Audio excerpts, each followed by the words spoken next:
Hello everyone, my name is Shivani Gupta and welcome to our channel learn with Shini. So आज की class में हम लोग पढ़ेंगे क्लास 10th के सिविक्स का चैप्टर नंबर 3 जो कि है democracy and diversity. Chapter number 1 and chapter number 2 वो ऑलरेडी मैंने पढ़ा दिया है, उसकी वीडियोस आपको मेरे चैनल पे मिल जाएंगी। मैं उसका नीचे लिंक जो है डिस्क्रिप्शन बॉक्स में दे दूंगी, ठीक है। उसके पहले अगर आपने चैनल को सब्सक्राइब नहीं किया है मेक श्योर चैनल को सब्सक्राइब जरूर करिएगा। चलिए वीडियो शुरू करते हैं। तो वीडियो जो है वो है डेमोक्रेसी एंड डाइवर्सिटी को लेकर। डेमोक्रेसी क्या होती है? डेमोक्रेसी आपको बहुत अच्छे से पता होगी, एक डेफिनेशन आपको याद हो गई होगी कि democracy is a kind of government which is for the people, by the people end of the people, ठीक है। इसे आगे पीछे हो सकता है। तो ये डेमोक्रेसी होती है, बेसिकली जो गवर्नमेंट है वो पीपल द्वारा रन कराई जा रही है, पीपल के लिए रन कराई जा रही है, वो क्या हो जाती है? डेमोक्रेसी हो जाती है। हमारे इंडिया में है डेमोक्रेसी। चलिए now what is diversity? Diversity means होती है कि किसी भी चीज में, अगर हम बोलते हैं ना किसी चीज में डाइवर्सिटी है, मतलब ये बहुत तरह तरह की जो चीजें होती हैं उसको बोलते हैं डाइवर्सिटी। खाने की चीज़ों में भी डाइवर्सिटी होती है, खाने की चीज़ों में आप चाहो मीठा तीखा जितना भी खाओ वो डाइवर्सिटी होगी। तो हर चीज़ों में डाइवर्सिटी होती है। तो डाइवर्सिटी लोगों में भी होती है, लोग भी तरह तरह के बहुत डिफरेंट लैंग्वेज बोलते हैं, डिफरेंट रिलीजन को फॉलो करते हैं, तो तरह तरह के लोग होते हैं, तो उसको बोलते हैं डाइवर्सिटी इन पीपल। ओके, सो अब यहाँ पे इस चैप्टर में बताया गया है कि जो डेमोक्रेसी है उसमें डाइवर्सिटी को कैसे वो हैंडल करती है, ठीक है ना, वो समझेंगे। बहुत सारी स्टोरीज दी हुई हैं चैप्टर में। सबसे पहली स्टोरी यहाँ पे है 1968 में समर ओलंपिक्स की, जो कहाँ पे होती है? समर ओलंपिक्स होती है मेक्सिको सिटी में, ठीक है। सो मेक्सिको सिटी में ये समर ओलंपिक्स हेल्ड किया जाता है 1968 में। कहानी क्या है? कहानी ये है भाई कि जब ये इस जो ओलंपिक था, यहाँ पे जब विनर्स होते हैं लाइक गोल्ड सिल्वर ब्रॉन्ज जो जीते हुए रहते हैं, उनका जब नेशनल एंथम शुरू किया जाता है देन वो क्या करते हैं, यहाँ नाम देख लीजिएगा आप लोग, टॉमी स्मिथ इनको गोल्ड मेडल एंड जो जॉन कार्लोस थे इनको bronze medal and Peter Norman ये जो थे इनको सिल्वर मेडल मिलता है, मीन्स ये नंबर 2 पे आए रहते हैं। तो यहाँ पे था क्या, जो टॉमी स्मिथ और जॉन कार्लोस थे ये जो थे ये अमेरिकन थे, मतलब बेसिकली बोला जाए अफ्रीकन अमेरिकन थे। अफ्रीकन अमेरिकन मतलब कि इनके जो डिसेंडेंट्स थे वो अफ्रीका से आके अमेरिका में सेटल हो गए थे। तो यहाँ पे तो ये अमेरिका को रिप्रेजेंट कर रहे थे, ठीक है। तो अफ्रीकन अमेरिकन थे, इन्होंने क्या करा, जब नेशनल एंथम स्टार्ट हुआ, ठीक है, तो इन्होंने ब्लैक ग्लव्स पहना हुआ था, अपने हाथों में इन्होंने ब्लैक ग्लव्स पहना हुआ था, और इन्होंने जैसे नेशनल एंथम शुरू हुआ, आपके बुक में बगल में साइड में पिक्चर दी हुई होगी, आप देखोगे कि इन्होंने अपने जो मुट्ठी थी, फिस्ट थी, इसको क्लिंच कर दिया, मतलब मुट्ठी बांध के ये ऐसा हाथ इन्होंने ऊपर कर लिया।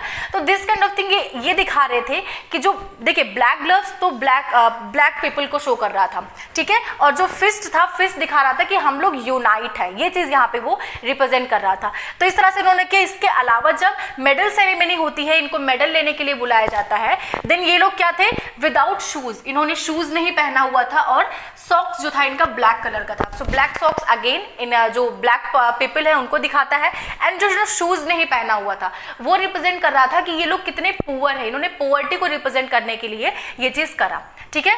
तो ये क्या था टॉमी। इसके अलावा बहुत सारी चीजें हैं, आप लोग देखिएगा, इन्होंने बीट्स पहने हुए हैं, गले में पहना हुआ था, इन्होंने जो जिप थी जैकेट की उसको खोल के रखा हुआ था, क्या सॉलिडेरिटी दिखाने के लिए जो भी ब्लू कॉलर पीपल थे उनको, उनके साथ में। इसके अलावा जो पीटर नॉर्मन थे वो एक ऑस्ट्रेलियन एथलीट थे, वो आए थे यहाँ 2nd नंबर पे। उन्होंने क्या करा, उन्होंने एक ह्यूमन राइट का बैच लगा लिया था अपने जैकेट पे, रिप्रेजेंट करने के लिए कि हाँ भाई मैं भी सपोर्ट कर रहा हूँ। ये एक तरह से जो ये यहाँ पे लोग प्रोटेस्ट कर रहे हैं, ये एक तरह से ह्यूमन राइट के लिए प्रोटेस्ट है। आप किसी को डिस्क्रिमिनेट नहीं कर सकते हो on the basis of their colour. Racial discrimination चल रहा था यूएसए में, वहाँ पे जो पुअर ब्लैक पीपल थे उनको बोला जा रहा था कि आप पुअर हो गए, उनको टोटली हर तरह से बॉयकॉट किया जा रहा था, डिस्क्रिमिनेट किया जा रहा था। इसी के अगेंस्ट में इन्होंने इस तरह का जो इंसिडेंट है वो हुआ, और इसको बोला जाता है क्या, एक तरह से इसको प्रोटेस्ट बोलते हैं, Olympic black power salute. Olympic में हुआ था ओलंपिक ब्लैक पावर सैल्यूट, इसको एक तरह का प्रोटेस्ट बोला गया, ठीक है।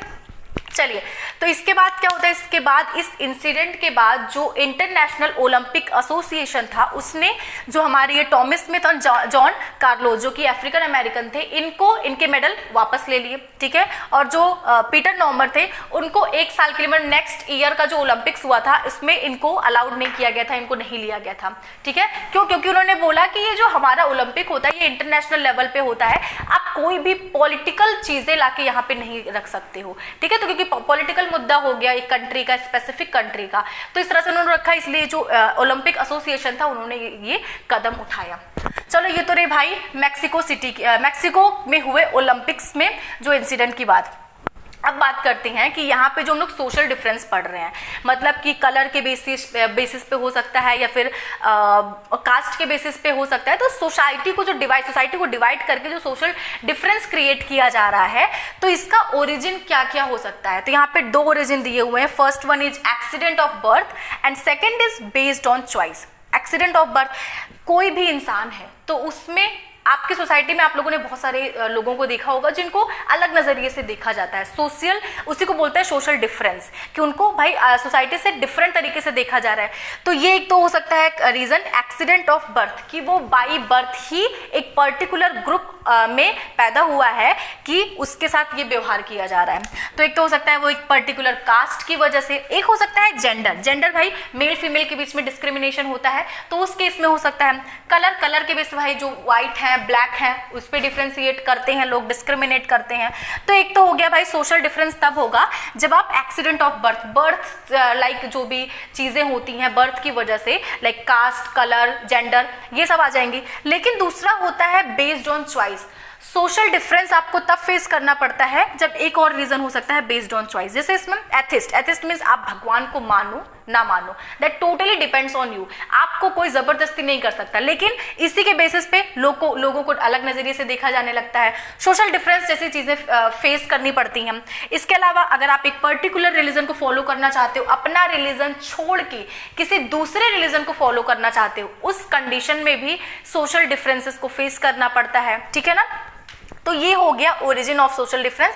First one is accident of birth and second one is based on choice, ठीक है। चलो देखो यहाँ पे हो गया कि जो सोशल डिफरेंसेस हैं, यहाँ पे हमने देखा तो हर सोशल डिफरेंस की वजह से सोशल डिवीजन नहीं होते हैं। देखिए social difference is different thing and social division is different thing. Social difference means कि आप किसी पर्टिकुलर सेक्शन को क्या कर रहे हो कि उसको वो राइट नहीं दे रहे हो, उसको बॉयकॉट कर रहे हो, दैट इज डिफरेंस। लेकिन डिवीजन का मतलब क्या है, आपने उसकी वजह से अगर वो पूरी तरह से अलग हो जाता है, अगर वो ग्रुप इस ग्रुप से पूरी तरह से अलग हो जाता है, सोसाइटी डिवाइड हो गई अभी, तो that would be called social division. तो एक तरह से नुकसान है किसी कंट्री के लिए कि किसी कंट्री में कुछ सेक्शन ऑफ पीपल है, उन्होंने बोला कि हमारे साथ अच्छा बिहेव नहीं हो रहा है, उन्होंने अपने आप को डिवाइड कर लिया, दूसरी कंट्री वो बनाना चाहते हैं, तो कंट्री एक तरह से डिसइंटीग्रेट हो रही है यहाँ पे। तो this is harmful, okay. So यहाँ पे वही चीज दी गई है कि not every social difference leads to social division but also unite very different people. तो ये समझने के लिए मैं आपको एक एग्जाम्पल देना चाहूंगी। जैसे नॉर्मन का एग्जाम्पल यहाँ पे लीजिए कि नॉर्मन जो थे वो पूरी तरह से इन लोगों से एक तरह से नहीं वो लोग अटैच थे, वो अफ्रीकन थे, वो अफ्रीकन अमेरिकन थे और ये ऑस्ट्रेलियन थे, टोटली डिफरेंट थे नॉर्मन जो थे, but still they were United in the case of human right. Norman को लगा कि ये लोग ह्यूमन राइट के लिए लड़ रहे हैं, ह्यूमन राइट के लिए प्रोटेस्ट करना चाहते हैं, तो मुझे सपोर्ट करना चाहिए। सो यहाँ पे आप देख ले हो कि सोशल डिफरेंस जो है उसकी वजह से यूनिटी भी आ रही है ना। सोशल डिफरेंस की वजह से हमेशा सोशल डिवीजन नहीं होता है, कभी कभी डिफरेंट लोग जो हैं वो आपस में आके यूनाइट भी होते हैं। जैसे हमने नॉर्मन के केस में देखा कि नॉर्मन कैसे आया, डिफरेंट ग्रुप का था लेकिन फिर भी आके उसने मुद्दा उठाया। एक एग्जांपल मैं दे रही हूं यहाँ पे, जिसे देखिएगा कभी कभी होता है कि एक रिलीजन है कोई, उसको फॉलो करने वाले दो डिफरेंट कास्ट के लोग होते हैं। मतलब क्या है कि कास्ट ए है और कास्ट बी है, दोनों क्या है, सोशल डिफरेंस है दोनों में, दोनों अलग अलग कास्ट के हैं, लेकिन फिर भी उनमें यूनिटी है। क्यों यूनिटी है? क्योंकि वो लोग एक रिलीजन को आके फॉलो कर रहे हैं, दिख रहा है ना। और ये भी हो सकता है कि दो रिलीजन के लोग एक कास्ट के हों, ये सारी कंडीशन हो सकती है कि जरूरी नहीं है सोशल डिफरेंस की वजह से सोशल डिवीजन भी ही हो। सोशल डिफरेंस की वजह से लोग यूनाइट भी हो सकते हैं, डिफरेंट लोग आके उनकी सोच किसी एक चीज में मिल सकती है, यूनिटी भी आ सकती है इस वजह से, ठीक है। चलिए एक तो ये हो गया हमारा। Now next topic is overlapping social difference and cross cutting social difference. Social difference को हम दो तरीके से यहाँ पे समझेंगे। First one is overlapping. Overlapping क्या होती है? तो ओवरलैपिंग मीन्स ओवरलैप करना। नाउ रीजंस जो है उसका ओवरलैप करना। कौन से रीजंस मैं बताती हूँ।